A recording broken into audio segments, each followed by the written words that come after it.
Tammy Abraham ends his goalless run after coming off the bench to deal the decisive blow in a 5-goal thriller. Watch until the end of this review to hear all of my thoughts on yesterday's match.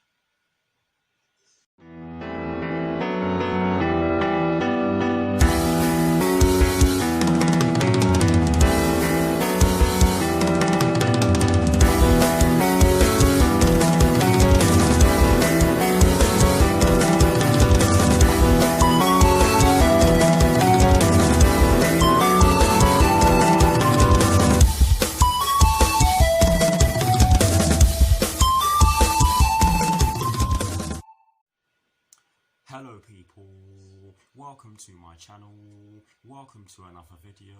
This is my review of the game which took place yesterday evening at Selhurst Park in the Premier League between Crystal Palace and Chelsea, which Chelsea ended up winning by 3-2.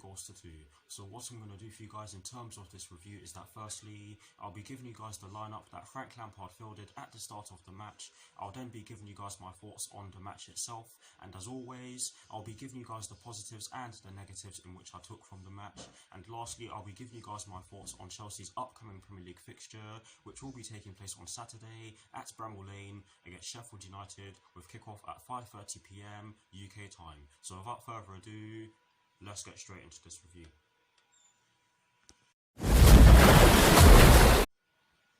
So kicking things off with the lineup that Frank Lampard fielded at the start of yesterday's match, and as always, starting off with the formation. It was a 4-3-3, and in terms of the personnel in which Frank Lampard chose to start yesterday's match, he went with Kappa in goal, he went with a back four from right to left of Reece James, Kurt Zouma, Andreas Christensen and Cesar Azpilicueta. He went with a midfield three of Ross Barkley, Billy Gilmore and Mason Mount, and he went with a front three from right to left of Willian, Olivier Giroud and Christian Pulisic. So that is the lineup that Frank Lampard fielded at the start of yesterday's match against Crystal Palace.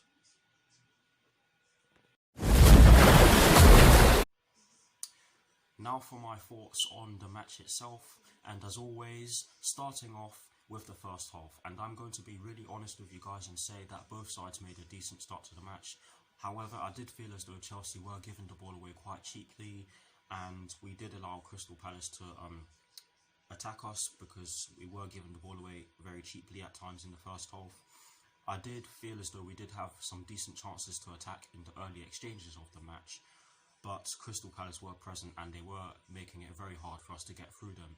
But after the drinks break, we did look more lively, and it showed with our first goal, which came through Olivier Giroud. Reece James passed it straight down our right. He passed it towards Willian, shall I just say, to correct myself, who was in acres of space down our right hand side. He was up against Gary Cahill, who did actually go down with a hamstring injury. I think he pulled his hamstring, which is never nice to see. I hope he's okay. Of course, he's a former Chelsea player, so it's never nice to see. I mean, he is a former Chelsea player, so of course I want to see him do well. But yes, it wasn't a great sight, and he did actually have to go off for Mamadou Sakho, I think it was. And I really do hope he's okay. I hope it's not a long one. I hope he's not out for too long, because he is actually a decent centre-back and he served us very well. So yeah, let's hope he's okay. But Willian got down our right-hand side really well. He pulled it back towards the edge of the 6-yard box, which is where Olivier Giroud was standing at the time, and he fired it into the bottom left corner on his weaker right foot, I think it was. I'll need to have a look at it again. But yes, it was a brilliant strike, and it was a brilliant team goal. And that was the first goal in which we scored, and it settled us down because we were able to pass the ball. We were able to have decent spells of possession after the goal, and then the second goal, this was an absolute blinder. And again, another brilliant team goal. I can't remember who passed the ball towards Olivier Giroud. I think it was Ross Barkley, do not quote me on this. But Olivier Giroud received the ball. He gave it off to Willian, who then saw Christian Pulisic in acres of space down our left-hand side. And he gave the ball to Christian Pulisic, who then got past, is their right back? Who then got past their right back. I can't remember who it was. I think it was Joe Ward.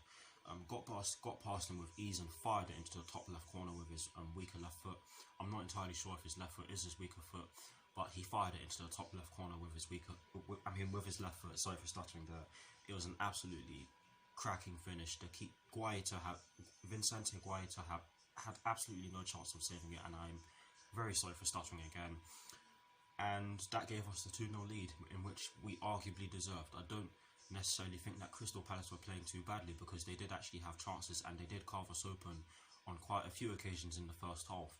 And we gave the ball away once more and they punished us. They got down. They got down our left hand side and through the centre of us very easily, because our midfield was gone. Our defence was exposed, and Wilfred Zaha was able to launch it into the centre of the goal.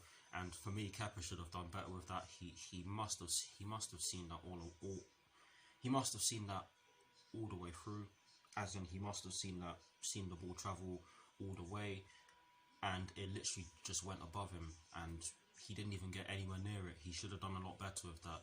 But I'm not going to take anything away from Wilfred Zaha, because that was a cracking strike. It was hit with a lot of pace, but it was like I said already, Kepa he just should have done better with that, because it was from far out, and I don't think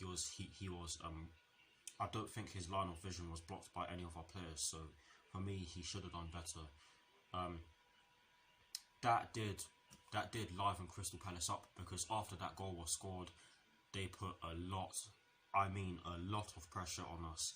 We were struggling to get out, we were struggling to create chances, we were struggling to pass the ball, and Crystal Palace could have got the equaliser, could have gotten an equaliser before half time. But overall, in terms of my thoughts on the first half performance on the whole, I thought we were decent.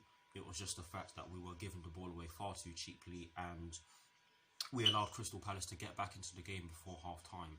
And conceding a goal before half time is never good. But yes, that is it for my thoughts on the first half. Now for my thoughts on the second half.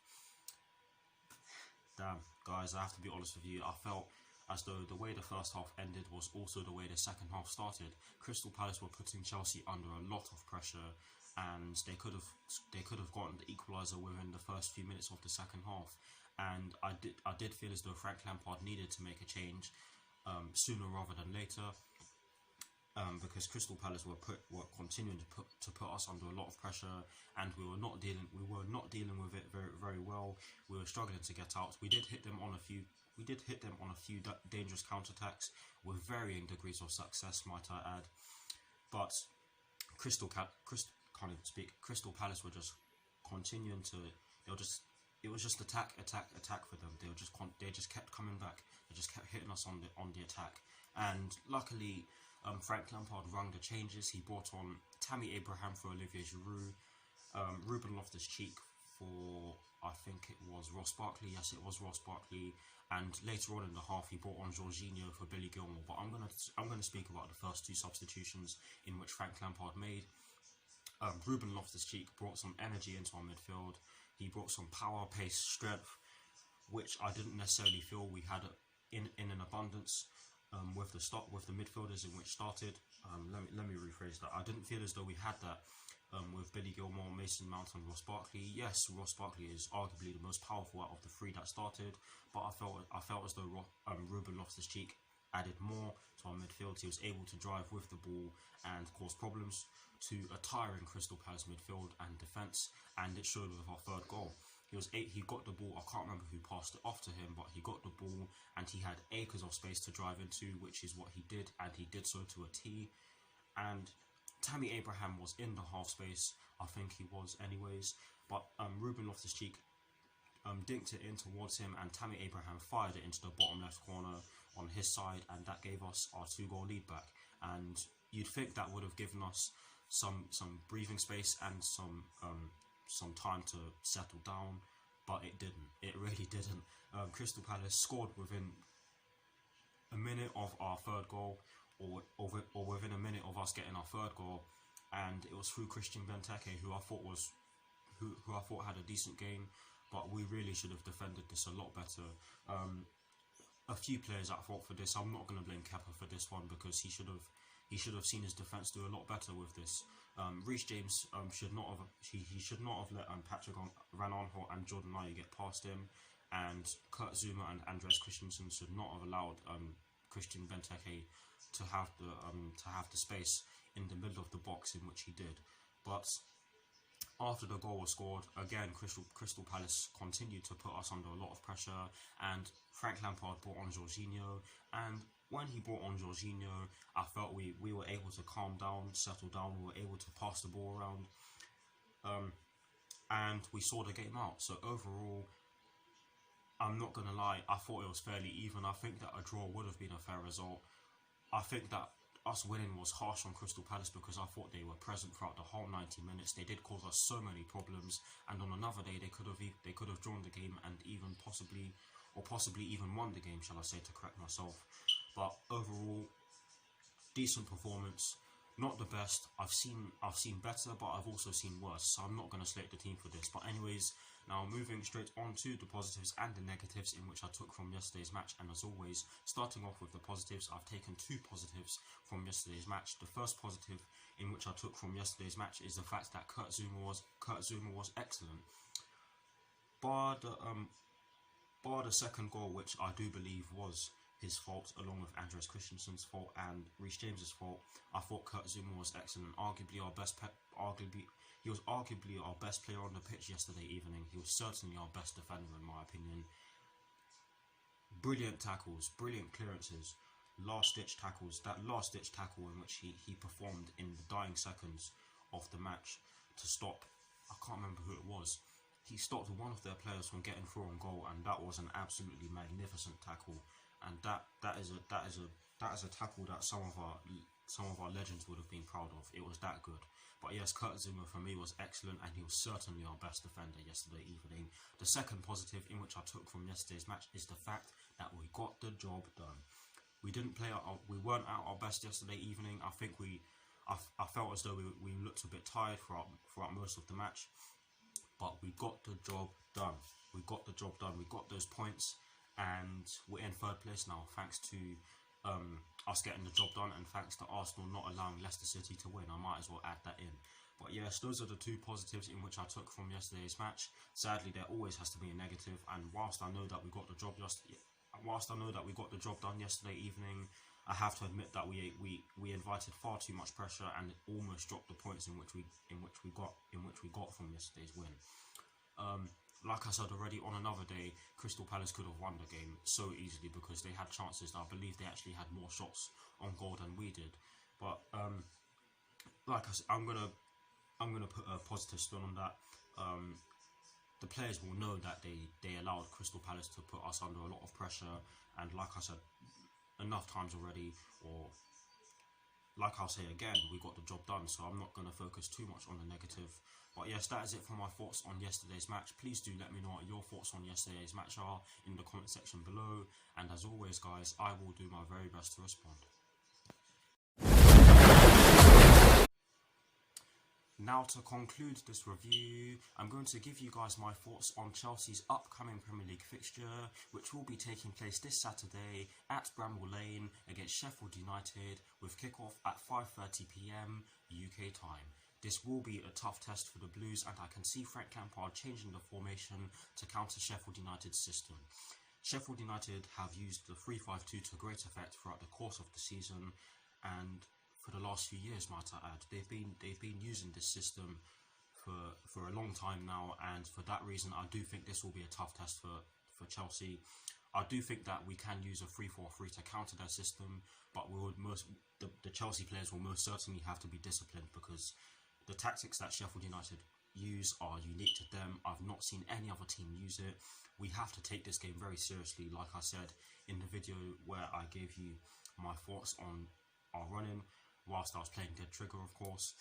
But yes, we really do have to take this game seriously, because Sheffield United are no joke. They've caused some of the big teams problems. They've caused Arsenal problems. They've caused Tottenham Hotspur problems. They've caused Manchester United problems. They did cause Liverpool problems, but Liverpool managed to win. So they're no joke. We have to take them seriously. I do think that we should go over 3-4-3, because the 4-3-3 is countered by it can be countered by a 3-5-2. I've seen us do it before, and I've seen it done to us this season. So I do think we should use a 3-4-3, but I'll talk more about this in my preview for this game. But yes, that is it for my thoughts on Chelsea's upcoming Premier League fixture against Sheffield United. And that is it for this review. I hope you all enjoyed it. Like, comment and subscribe to my channel if you're new, and I will see you all very soon for some more videos. Come on you Blues, come on Frank Lampard, and peace.